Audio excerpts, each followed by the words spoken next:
Assalamualaikum warahmatullahi wabarakatuh.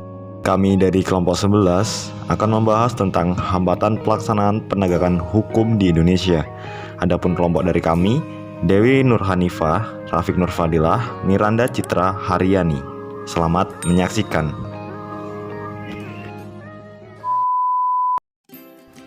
Pengertian: penegakan hukum adalah proses dilakukannya upaya untuk dapat tegak atau berfungsinya norma-norma hukum yang berlaku dan telah diatur sebagai pedoman perilakunya dalam lalu lintas atau hubungan-hubungan hukum dalam kehidupan manusia, bermasyarakat, dan bernegara.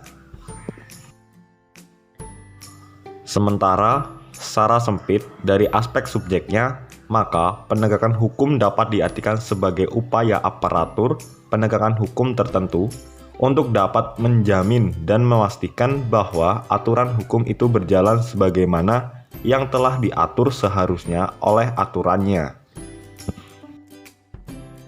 Penegakan hukum menurut Profesor Dr. Sujono Sukanto.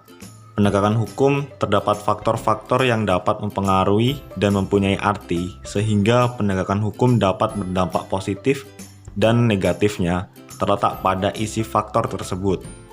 Terjadinya gangguan terhadap penegakan hukum terjadi apabila ada ketidakserasian antara nilai, kaidah, dan pola perilaku atau Tritunggal. Materi selanjutnya yaitu faktor-faktor penegakan hukum. Faktor-faktor penegakan hukum ini terdiri dari 5, yaitu yang pertama, faktor hukumnya itu sendiri. Hukum yang dimaksud adalah undang-undang atau peraturan tertulis yang berlaku umum dan dibuat oleh pemerintah. Faktor hukum yang dimaksud adalah bermula dari undang-undang itu sendiri yang bermasalah. Yang kedua, faktor penegak hukumnya. Yang dimaksud dengan penegak hukum itu adalah pihak-pihak yang langsung maupun tidak langsung terlibat dalam penegakan hukum, mulai dari polisi, jaksa, hakim, Komisi Pemberantasan Korupsi atau KPK. Yang ketiga, faktor sarana dan fasilitas. Tanpa adanya atau dukungan sarana atau fasilitas yang memadai, maka tidaklah mudah penegakan hukum berlangsung dengan baik, yang antara lain mencakup tenaga manusia yang berpendidikan tinggi dan terampil, organisasi yang baik, peralatan yang cukup memadai, keuangan yang cukup, dan seterusnya. 4. Faktor masyarakat. Dari sudut sosial dan budaya, Indonesia merupakan suatu masyarakat yang majemuk dengan sekian banyaknya golongan etnik dengan ragam kebudayaan-kebudayaan yang berbeda. Seseorang penegak hukum harus mengenal stratifikasi sosial atau pelampiasan masyarakat yang ada dalam suatu lingkungan beserta tatanan, status, atau kedudukan dan peranan yang ada.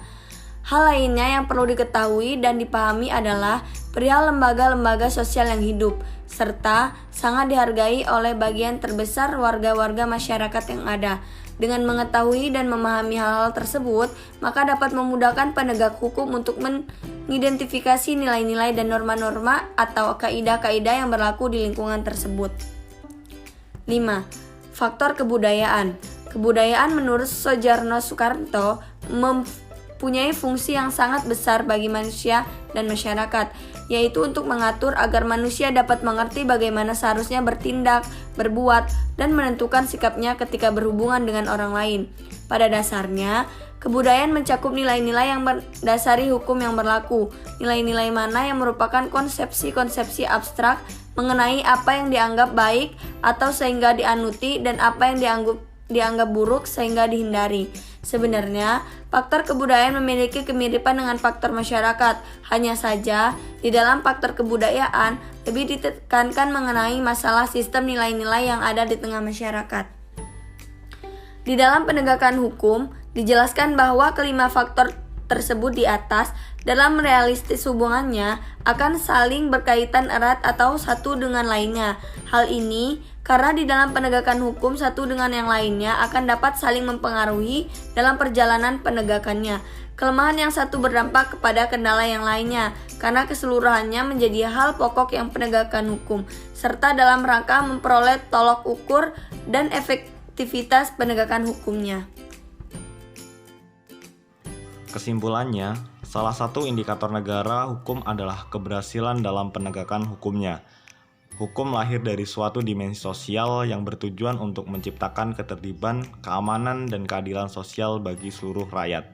Dalam hal terjadi ketidakserasian antara nilai-nilai yang berpasangan dan menjelma dalam kaidah-kaidah yang bersimpang siur, dan pola perilaku tidak terarah yang akan dapat mengganggu kedamaian pergaulan hidup, maka penegakan hukum menjadi tidaklah dapat diwujudkan. Artinya, penegakan hukum akan menjadi tidaklah berjalan sebagaimana mestinya atau akan terganggu dalam perjalanan dan penegakan hukumnya.